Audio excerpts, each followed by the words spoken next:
Peace and welcome to another video. I hope this finds you in good health. In today's video, we're going to talk about how to measure and how to draft your bodice. To draft a bodice front and back, you will basically need your shoulder measurements, you will need your bust, you will need your underbust, you will need your waist and your hip, as well as the lengths from the shoulder to the underbust, shoulder to the waist, and shoulder to your hip. Anytime you're taking horizontal measurements, always use a finger or two and add some ease to your measurement so it will be easy for yourself or for a client to be able to wear the clothes.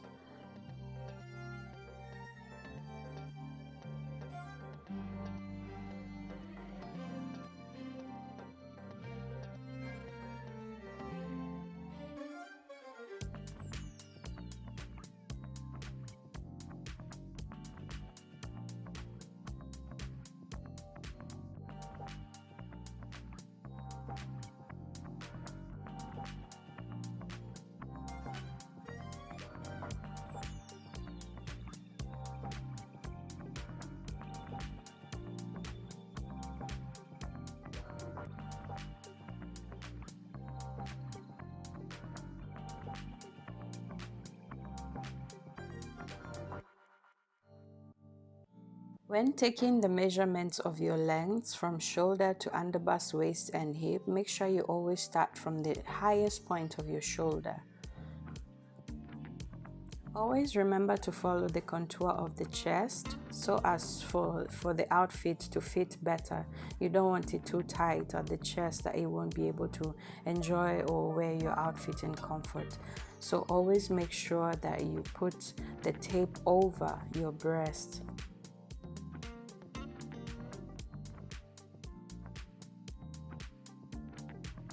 Now that we have all the measurements, it's time to do the pattern drafting. First of all, we start with the tools that you will need, and you'll need your drafting paper, obviously.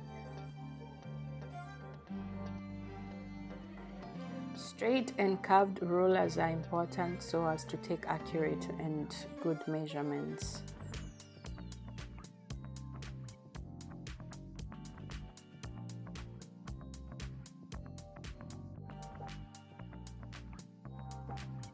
Pens, pencils, and markers in case you're making tutorials like this one. Markers are obviously a need. Then a square rule for right angles. A pair of paper scissors. Please use paper scissors for paper and fabric for fabric. Don't mix the two. The tape measure you use to take your measurements is the one that you use for drafting. Now these are the measurements that I got from my mannequin, and I have them in both inches and centimeters. I personally prefer to use inches because my tape measure is in inches, so I'll use inches from now henceforth. On top of your drafting paper, always have a starting point, and this starting point or starting line will be our shoulder line. Since drafting is always 2D, we have to divide the measurements by 4 or by 2. For shoulder measurement, you always divide it by 2.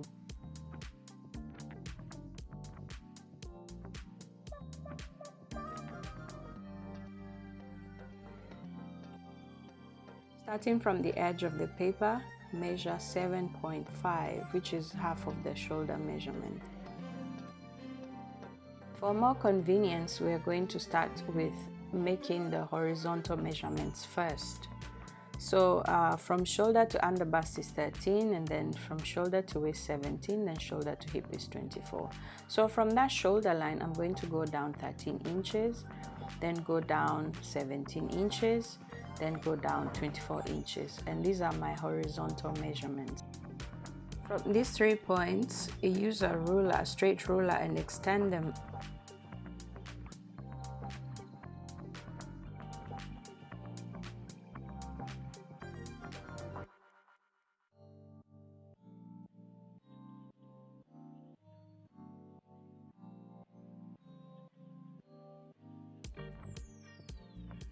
It's always important to make sure you label your lines so that you know which line is what, or in case you need to use your pattern for future, then you always have reference.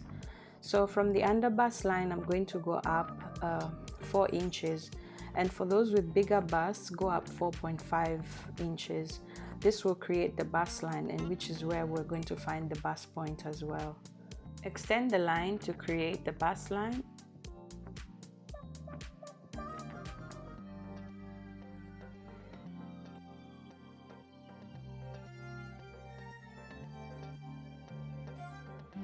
On to creating the neckline. Here standard is 3 inches by 3 inches. You can decide to extend to make it wider or whatever you choose, but the standard here is 3 by 3. And of course the shape is always round. You can choose to have a V, you can choose to make it any shape you want. So I'm making both front and back neck. As you know, the back neckline is always higher, so it's going to be 2 inches instead of 3 inches. So 2 inches deep and then 3 inches wide. On now to the shoulder measurement, and you remember it was 7.5 and we made that mark there. So from that mark, I'm going to go down 1 inch. This is because a human shoulder always slants. So it's not a straight one, it's slanted. So we go down by 1 inch, then you connect a line from the shoulder to the neckline. To get the armhole line, we need to extend from the shoulder line down to the bust. All right, so this to get this, there's 2 formulas. You can use the bust divided by 6 and plus 1.5, or the bust divided by 4 minus 1.5. They give you roughly the same number.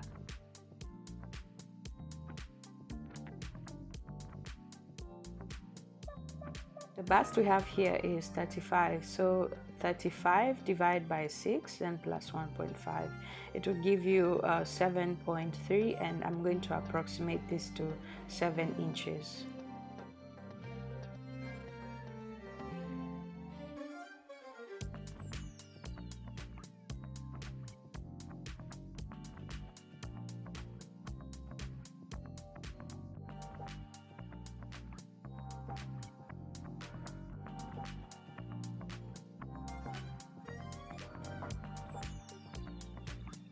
From the shoulder point, not from the shoulder line, but the shoulder point, the one that you went down 1 inch, measure 7 inches down towards the bust. Extend the line to create your armhole line or the chest line.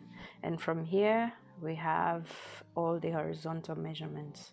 We're going to make the armhole curve, but to be able to make this, we need to drop down a line from the shoulder point all the way to the armhole line.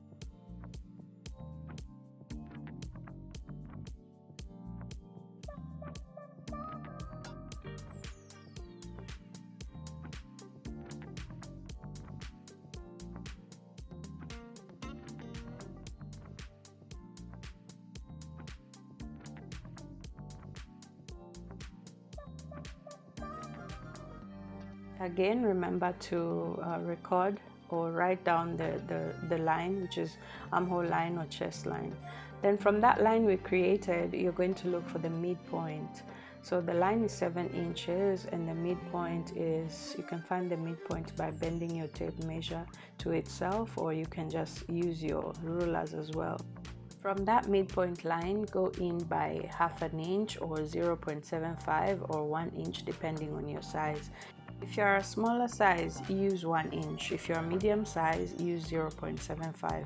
And if you're a large size, then 0.5. Using a curved ruler or armhole ruler, then connect the 3 points, or rather the top from the midpoint and then to the bottom. Then connect these 3 points and make your curve.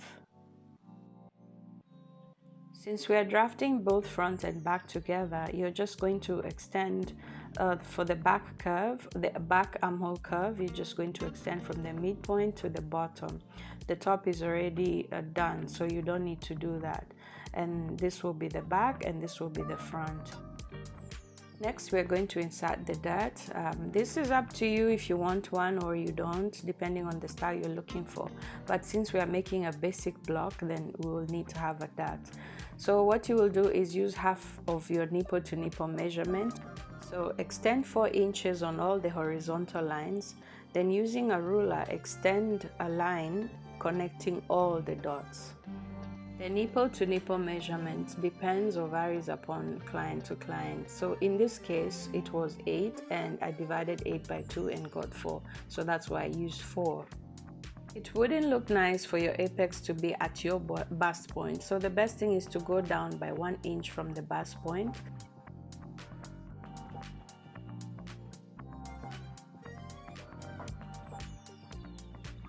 And we obviously want that nice curve at the waist. So that's why we need to make the waist a little bit smaller than all the other parts. So this is achieved by dots. And from here, you're going to go 0.5 inches on both sides, on the right and on the left. This is to create the dot. Some people might want to go 0.75 inches or even 1 inch, depending on the style that you're looking for. So in this case, I'm using 0.5 on both sides. That is 1 inch altogether. Then from the hip, I'm going to go up 2 inches.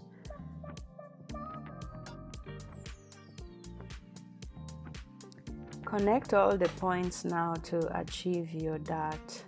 Since you've created your dot, you will still need the ease that you took out, you're taking by cinching in the dot. So you have to add it back to your measurements once drafting for the waist. So always remember that you have that extra 1 inch that you need to add. Now I'm going to divide my bust, my waist and hip measurements into 4.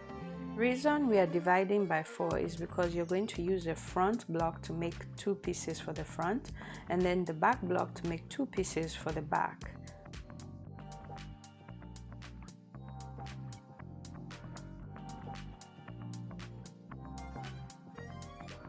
With the measurements that we just got, we are going to extend the bust to its measurement, which is 8.75, and we'll do the same for the waist and then the same for the hip.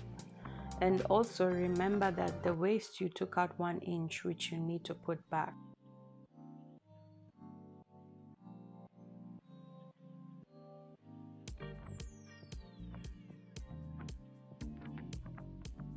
I'm going to use another curved ruler to create the curves.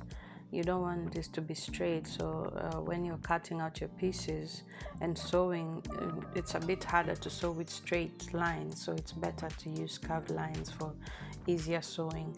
So I'm going to use my curved ruler and connect the points.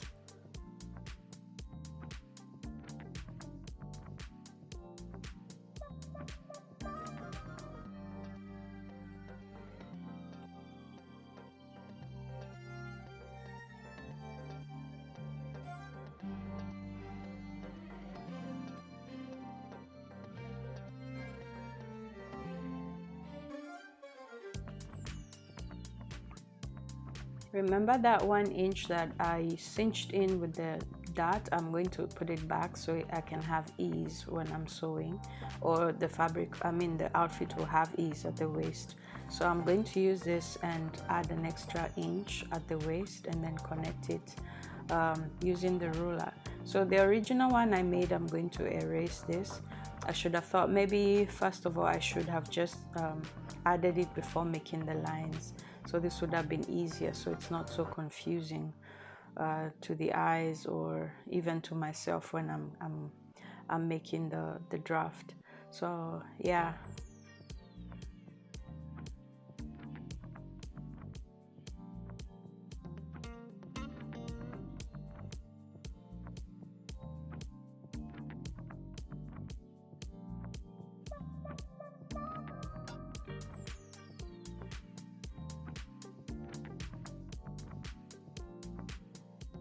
At this point, I'm going to start adding the sewing allowance. I personally prefer to use 0.5 all over, but some people like to add 1 inch, some 2 inch, so it's up to you and your personal preference. But for me, I choose 0.5, so I'm going to add 0.5 all over, at the side, at the shoulder and at the hem. If you want to have a neater look at the hem, I think you can do like a double fold, which will be like 1 inch or 2 inches. Anyway, basically everything is up to personal preference. So that's what I'm doing here, and adding the 0.5 to the shoulder measurement as well.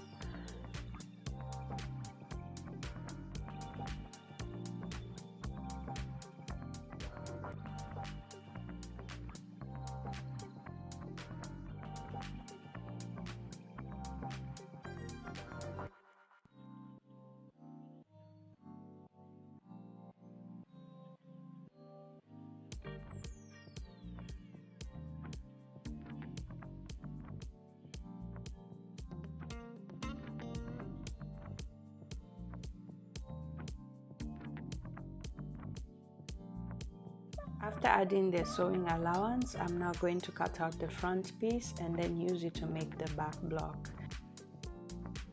Most tops and dresses usually have a zipper in the back, so we're going to add this zipper allowance at the back before we start transferring all the measurements from the front to the back piece. So here you see me trying to align the line together.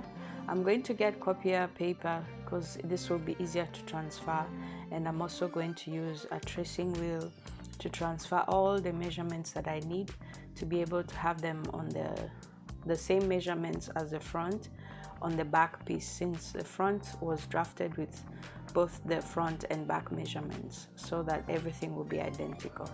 So you see me laying the copier papers here, and I'm going to use a tracing wheel and trace out all my measurements as per the back, the front and the back pieces together.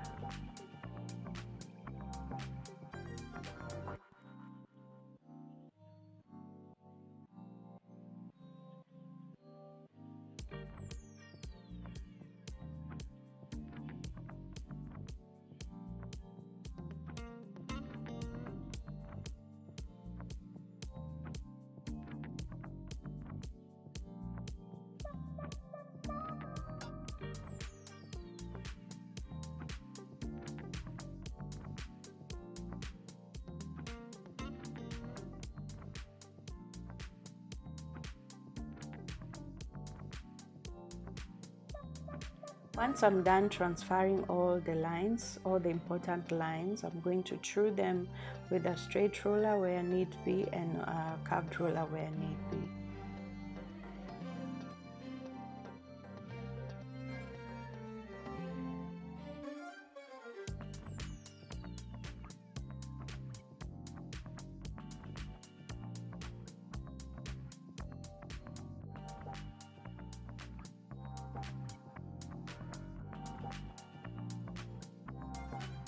That creating process is the same for the back. The only difference is that I'll need to start from the zipper line, not from the edge like before. And then of course you remember to label. And then for the dart line, remember for the front I had to go down 1 inch from the bust. In this case, I'm actually going to go 1 inch up from the bust line. This of course being that you don't have any breast in the back, and also to have a better fit in the back instead of gaping. And then I'm going to create my waist dart here and connect all the points as we did on the front piece.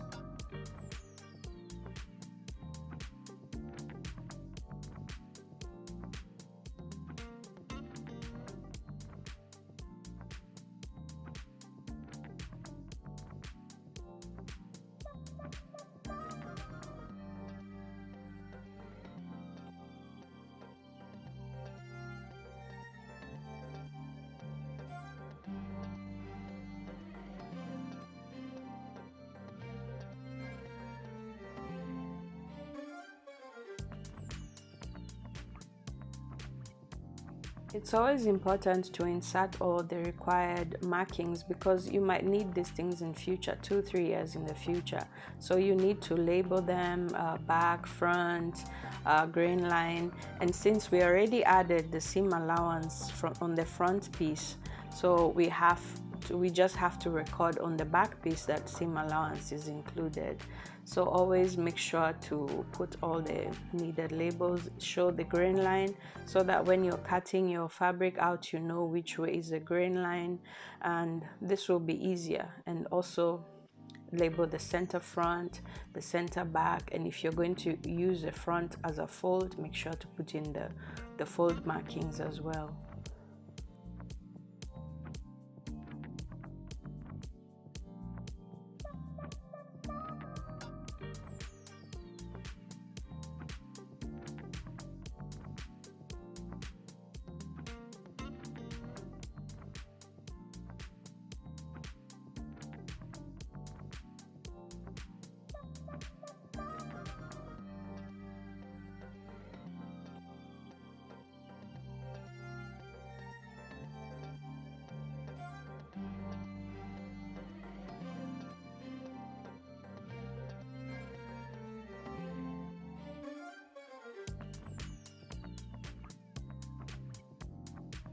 To avoid the back bulge, usually you take up some allowance from either the waist or the hip. In this case, I went up by 0.5 at the hip and joined it at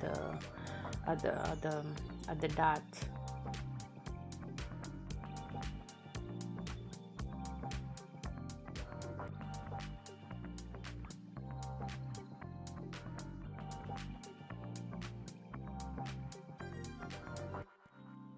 So make sure everything is labeled clearly for your understanding and especially for the future. Then you cut out the back piece. And now you have two pieces, the front and the back. But for the front, we still have the back neckline and the armhole.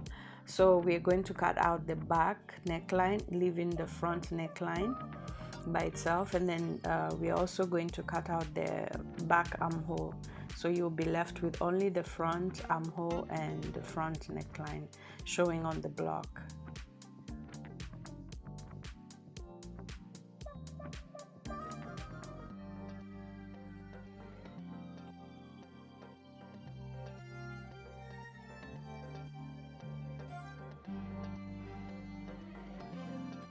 There you have it, your front and back block pieces for your bodice, and this can be used and altered for any designs that you like in the future.